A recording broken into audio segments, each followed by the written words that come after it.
So many women tell me, I'm starting a business. And then when they have their first meeting with me, I discover that they're buried in paperwork, setting up fonts and picking colors and logos and all of that stuff. Listen, this is not starting a business. That's staying busy. You see, I help beginner entrepreneurs go from idea to revenue in less than 4 weeks. So let's break this down. I'm Julie, and I've coached over 5,000 business owners go from idea to revenue. And if you want more tips like this, then go ahead and like and subscribe and click that button. So I see the same pattern over and over. People get stuck in manager mode instead of momentum mode. So today I'm going to show you the 7 steps to launching a business, the ones that actually get you paid. And I'm adding a step that nobody talks about, but it's a step that makes everything else work. So step number 1, file your business. Look, I want you to Google how to start an LLC in name your state or, whatever structure you want to have. There you're going to see lots of advertising where people are going to offer you to do it for you. Skip that part. I want you to go to your government website and I want you to file it there. Because you see, you've made the decision to start and you're committed to getting a paying customer in 21 days. So we're not going to overthink this.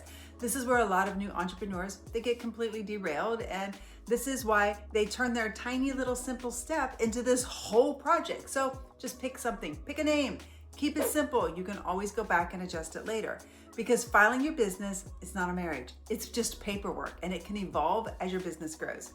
But you have to remember, filing does not mean launching. Filing does not mean that you're suddenly in business. It just means that, you already have the legal container ready. This step, it should just take minutes, not weeks. I just want you to get it done quickly so that you can move forward, because this is not where revenue comes from. You see, nobody pays you because you filed an LLC.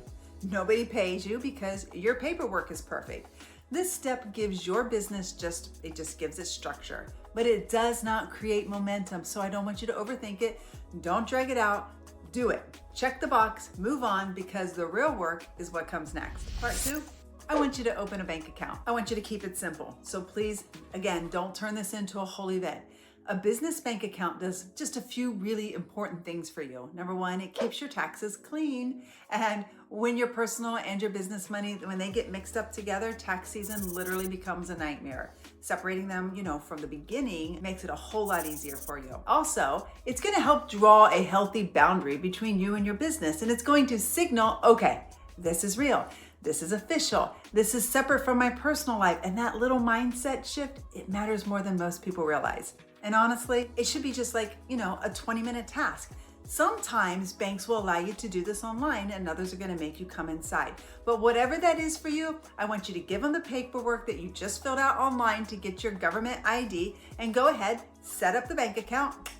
Done. This is not a week-long project. It's not a bunch of research. It's not second guessing. As a matter of fact, you can file and get the bank account in the same day. And I want you to really set those goals to keep it going, keep the momentum flowing forward. And it doesn't have to be fancy. This doesn't have to be complicated. It just needs to exist so that when you get your first paying customer, which by the way you will, that money, it's got to go somewhere. So the third part of setting up your business is to get yourself a payment processor. This is another step that people will dramatically overthink for no reason. You can use Stripe, Square, PayPal. Honestly, it doesn't matter. I just want you to pick one. I want you to set it up and I want you to move on. I don't want you to do a bunch of research about how this one takes these fees and this one takes another fee. Just get her done and we can always go back and change it later. You just need a way to accept money before you try to sell anything, because nothing's going to slow you down more than when somebody says, I want it, and then you realize you don't have a way for them to pay you. This is the moment you officially become able to earn. It's like flipping on the switch from I'm preparing to hello, I'm open for business. Now, here's the truth. If you don't have a way to accept payments, you don't actually have a business. You might have ideas, you might have plans, you might have a logo, you might even be registered with your government, but until money can land somewhere specifically and clean, it's not real. So I want you to keep it simple, connect your payment processor today. It's fast, it's free, and it instantly makes your business functional. I remember when I launched my business and I chose my payment processor, and you know what? We used it to pull the money in, but ultimately we ended up switching to another platform. So I don't want you to overthink it. Just get her done, get the money, and let's move forward. Okay, this is where it gets exciting. Part 4, we're gonna create your offer. Now that you're officially able to accept money, it's time to create an offer. And this is where people make everything way more complicated than it needs to be. Do not build big packages out right now. You don't have to have a website. You don't have to spend days designing or branding or coming up with clever names. You don't have to do that. None of that creates revenue. I literally made 7 figures and I didn't even have a website. Like, think about that. So you don't have to do it. Right now, your only job is to define the smallest possible offer that you can. Create it quickly. And that's what I call minimum viable offer. And all it really means is like you just gotta solve one problem for one person in a simple, fast, valuable way. That's it.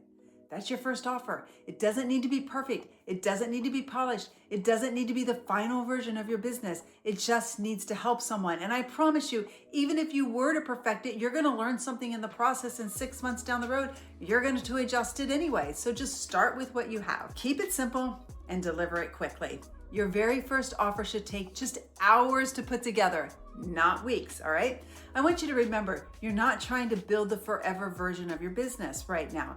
You're just proving that someone's gonna pay you for the value that you provide. I want you to start small, but make it valuable. It's extremely important to make it valuable because you can always grow it, you can always expand it, and you can always refine it later. Part 5. Now we're going to validate your offer. Once you have that simple offer, it's time for the part most people try to avoid because it feels so uncomfortable. But this is the moment that turns your idea into an actual business. You need to validate your offer with a stranger, not your mom, not your sister, not your bestie who loves you and loves everything that you do, like a stranger, someone who doesn't owe you support and has no emotional attachment to your success. And please don't wait for things to be perfect, okay? You gotta remember that your offer's going to evolve, your delivery will evolve, your confidence will evolve, but none of that can happen until you actually put this out in front of real people. So I want you to reach out to someone who has the problem your offer solves. I want you to let them know what you're doing. I want you to ask for honest feedback, and you know what? Charge something for it, even if it's a small amount, because the transaction is what validates the demand. And then this is going to be your first sale. You know that moment of business that it becomes real and it proves that a real person in the real world is willing to exchange money for the value that you provide? And once that happens, everything changes. You gain clarity, you gain confidence, you gain momentum, because now you're no longer thinking about starting a business. Now you've started a business. Part 6, create momentum. At this point, the most important thing that you can do is focus on momentum over perfection. And this is where a lot of beginners get stuck. They start obsessing. They're like, okay, now I have to do a brand, or I have to do this logo, or I have to redesign my Instagram feed, or trying to make everything look beautiful before they ever really continue to help people. But real entrepreneurs, they don't operate that way. Real entrepreneurs, we're taking action first and then we're improving it later. So your first version, again, it's supposed to be messy. Give yourself permission to be messy. It's supposed to be simple. It's supposed to feel a little uncomfortable, because the truth is, you don't get clarity before you take action. You get clarity by taking action. And every client that you work with will naturally help you improve your offer. They're going to tell you what they need, what's confusing, what's helpful, what would make the experience even better. And that is incredibly valuable information that you can't get unless you're working with somebody. So don't waste time trying to perfect something that you've never even tested. I want you to move, I want you to launch, I want you to learn, and then adjust. Imperfect action beats perfect preparation every single time. And when you focus on momentum, you build confidence. When you focus on perfection, you build excuses. And momentum, not perfection, is actually what grows a business. I remember when I was launching my first business, and we were chaotic. Like, we didn't know what to do until we got to that point to do it. And then I would have a meeting with my partner and we would say, okay, how can we best serve them? Oh, look, they had this issue. We need to fix it like immediately. And we were always just fixing things until we had a product that was at the place where everybody loved it and nobody had any suggestions on how to improve it. So if you came and you met me in that season where everything was like perfectly working, you would think that's how we started. That's not how we started. We started slow. We started just with like 12 clients, and then we worked with those 12 clients one-on-one for 3 months so that we could hear the feedback from everybody. And then we took all of that feedback and we repackaged it, we relaunched it, and we continue to grow from there.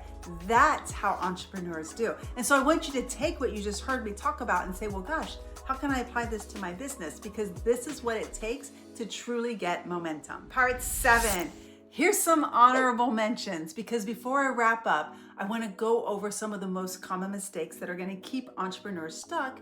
And I want you to listen for the one that feels, just a little too familiar to you, because that's probably the one that you need to let go of, okay? Now, one big mistake is spending weeks, sometimes months researching. Research, it can feel productive. Research is needed, but it's really just a socially acceptable form of procrastination. And at some point, you have to stop collecting information and start taking action. So set a timer, say, this is how much time I'm going to research, do the research, but after a while, we just have to move forward. Look, I have a tool that I use that does all of my research for me. And so if you would like access to that, I'll put the link down below. Now, I mentioned this in the beginning, but another mistake is waiting until your logo is perfect. I promise you, no one has ever bought from a new business because the logo was flawless. People buy because you solve a problem, not because your branding is cute. Again, I made multiple 7 figures, never had a logo. Never had the logo. And you're gonna find that I'm gonna tell you my story as you're a part of this YouTube channel. You're gonna hear me tell my story. Well, this is what I did and this is what I didn't do. Because I always felt like if people would just tell me, then it would be helpful for me. So when I was working with all my coaches, I just wanted somebody to tell me. And then that would help me avoid mistakes because I knew I was gonna make my own. So you're gonna hear lots of stories as you go through other videos on my channel. Now, a third mistake is building an entire website before making a single sale. I am a website designer for people. My company will design your website. And websites are great, but you don't always need them in the very beginning. The reality is they just become another place to hide. Number 1, get a customer first, somebody who's going to pay you. And then you can build the website when you know what people actually want. Okay, here's another one that I see all the time, and it's buying expensive software that you don't need yet. Tools don't build businesses, action does. Start simple and then upgrade as you go. Some of you might want to create a funnel. Funnels are very relevant when being able to draw people in automatically. So after you get the first couple of paying customers, then yeah, go ahead, get the software. Go ahead and start building that funnel. Go ahead and start putting some of those automations in place. And if you'd like to know what I use for my company, you can grab that information down below. And the biggest mistake of all, letting fear of judgment delay everything. Fear of failing, fear of looking new, fear of being seen trying. It keeps so many entrepreneurs stuck in place. But here's the truth. People who are gonna judge you, they're not your customers, and they're probably never going to buy from you anyways. So focusing on the fear instead of on the momentum, instead of on the execution, all of those are just excuses that are going to keep you from growing your business. If any of these items hit home, that's a good thing. It means you're becoming aware of the habits that have been holding you back. And once you see them, you can shift them. I want you to write down one of those saboteurs that's keeping you stuck.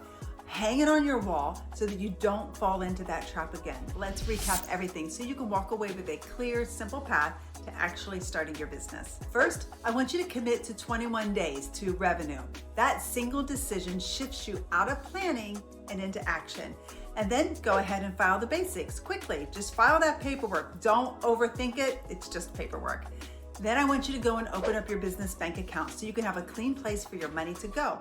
It's a small step that makes a big difference. Then I want you to set up your payment processor so you can actually get paid. No payment link, no business. Build the simplest possible offer that solves one problem for one person. Do not overcomplicate it. Don't try to build your forever offer. I want you to just start. And then I want you to validate that with a stranger, your first sale, even if it's a tiny one. In the moment, that's when your business becomes real. And finally, focus on momentum over perfection. Take action, learn from it, adjust, and keep moving. And if you follow these steps, you'll get to revenue so much faster than if you spend months preparing behind the scenes. Keeping it simple isn't just easier, it's the thing that actually works. And if you want the tools I use to run my business, The link's in the description. I'll see you in the next video.